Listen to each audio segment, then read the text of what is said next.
Hey guys, welcome back to Ridgewood Apiary.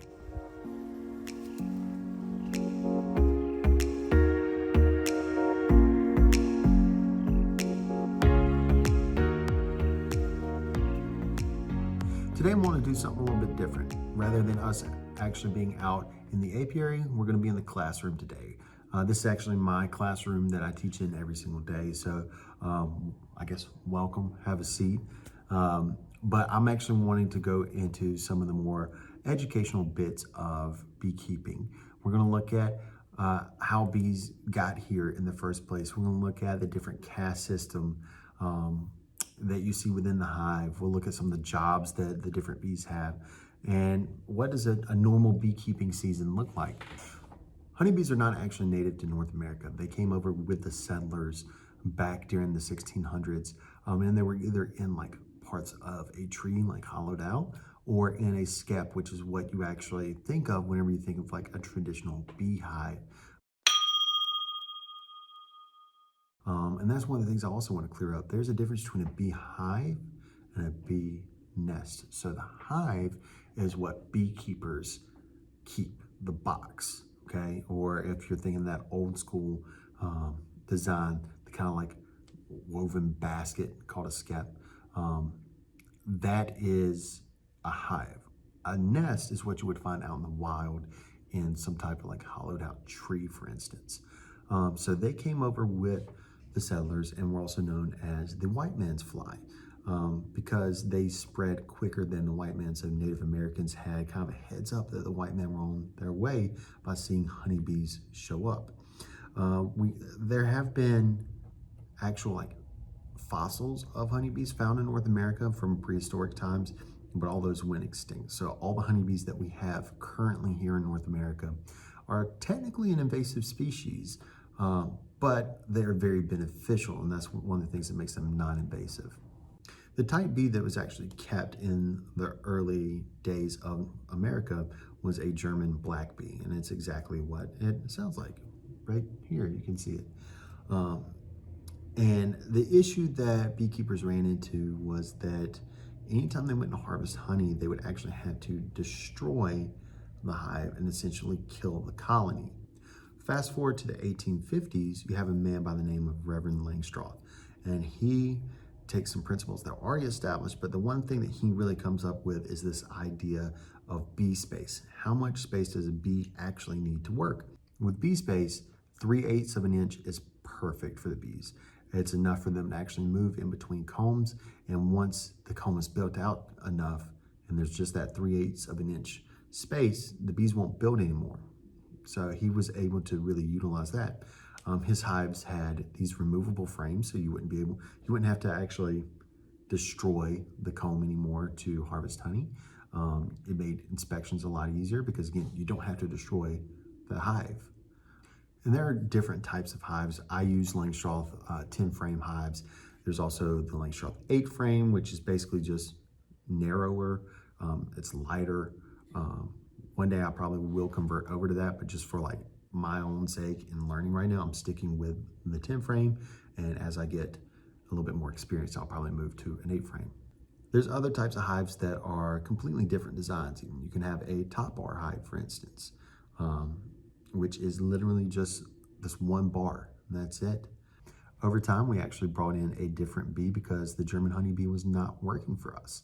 The more common ones that we have now are Italians or Carniolans. There are several other types of honeybees that made their way into the United States, like the African honeybee, which you've probably heard of as the killer honeybee. And much like the Asian giant hornet that came out last year, everybody thinks that it's everywhere and it's destroying everything. In actuality, it's only in a few states.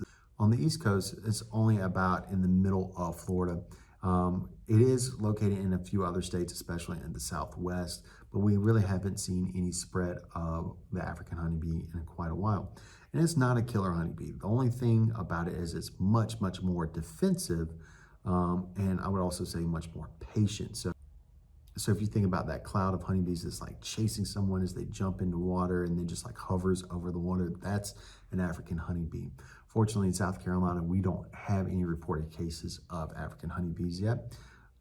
So hopefully we don't have to worry about them at all. Now within the actual hive, there's a caste system, okay, kind of like a hierarchy. At the very top, you've got the queen. Okay, the queen can typically live up to about 3 years. She lays thousands of eggs a day during her peak laying times. She is pampered by the other bees. She is looked at as like well, she's the queen. She's the top.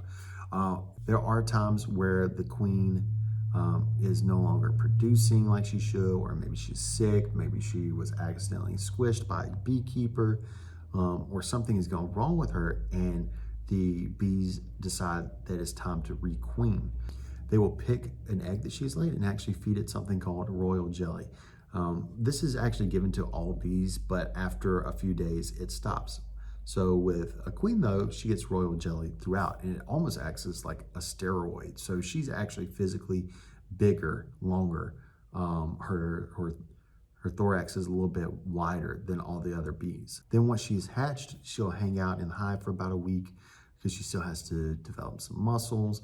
She'll go on a mating flight. She'll mate with typically 12 to 15 different drones. Drones are male bees. Hopefully she'll find her way back to the hive and she'll start laying eggs.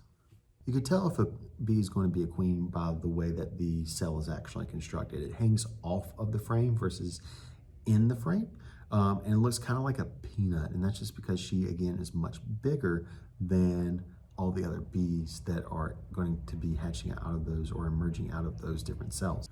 Next, we have the worker bees. Worker bees are all female, and the queen is actually the one that decides whether or not it's going to be a male or a female. She does that by either fertilizing the egg, which would give us a female, or not fertilizing it, which would give us a male.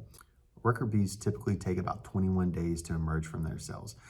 Like all these bees I'm talking about, they go through several different stages or metamorphosis, where they start off as an egg, then to a larva, then to a pupa. The cell is then capped, and it's almost like a cocoon for them. And then after that 21-day period, the female worker will emerge. Female workers have many different jobs. Whenever they're first born, they are nurse bees. So they are going to actually take care of their sisters. They're going to feed them. They're going to keep them warm whenever temperatures drop. Other tasks that happen within the hive are the queen's royal court, if you want to call it that, where they actually take care of the queen, feeding her, cleaning her, and you can actually just see that by this group that just hangs out around her. There's also Undertaker bees, because bees do die in the hives. And these are typically a little bit older bees because they can fly. The nurse bees cannot fly, not right away. So the Undertaker bees will actually latch onto the dead bees and fly them out of the hives. In the colder months, they'll just drop them pretty much right outside the entrance. But during warmer months, they'll take them 10 to 20 yards out, drop them, come back. When a nurse bee becomes a forager bee, they have to learn how to fly. And more importantly, they have to learn where their hive is. So what you'll see happen is the bees will actually go outside of their entrance, kind of hover around, do like a figure-8 pattern, and then they'll take off and they'll circle around their hive, just learning the lay of the land so they know where to come back to.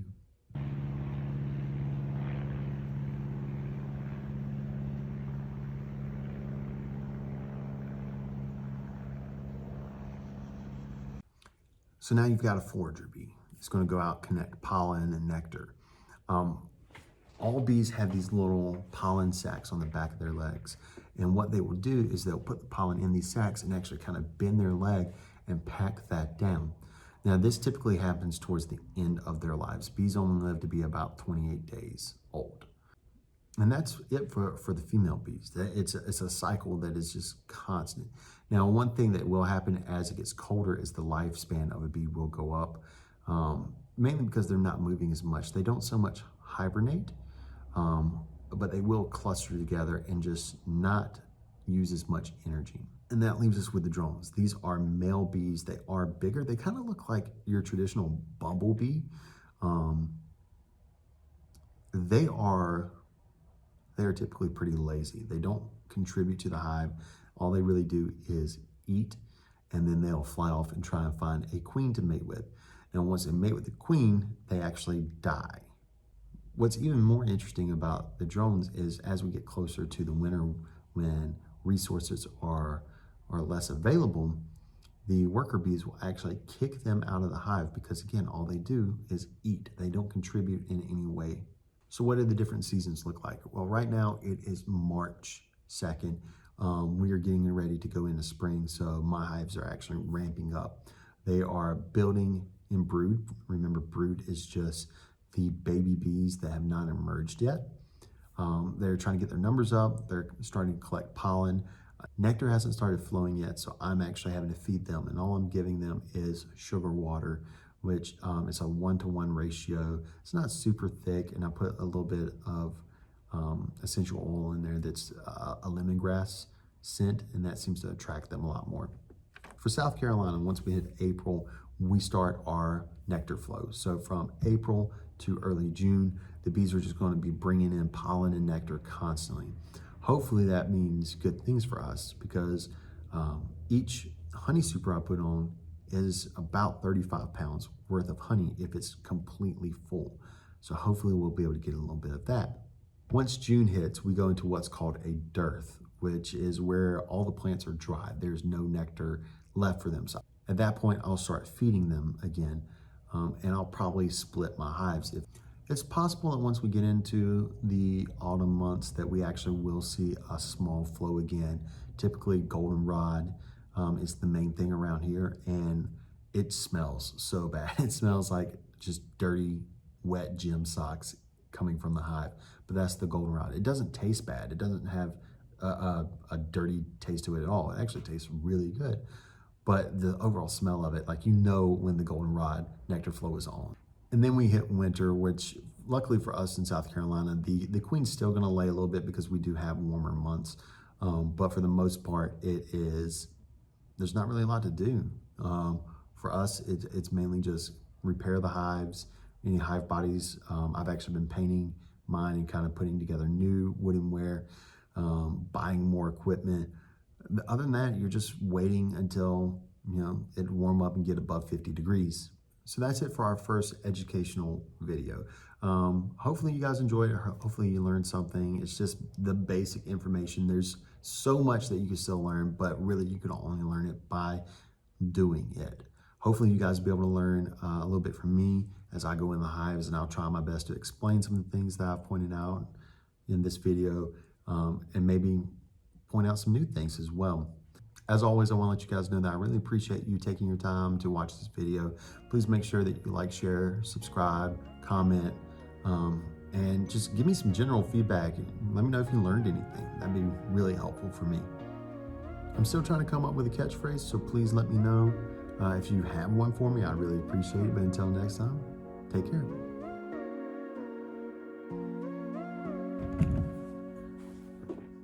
Classroom is absolutely infested with ladybugs right now. I don't know where they're coming in, and it's really distracting. Hope they don't fall on me.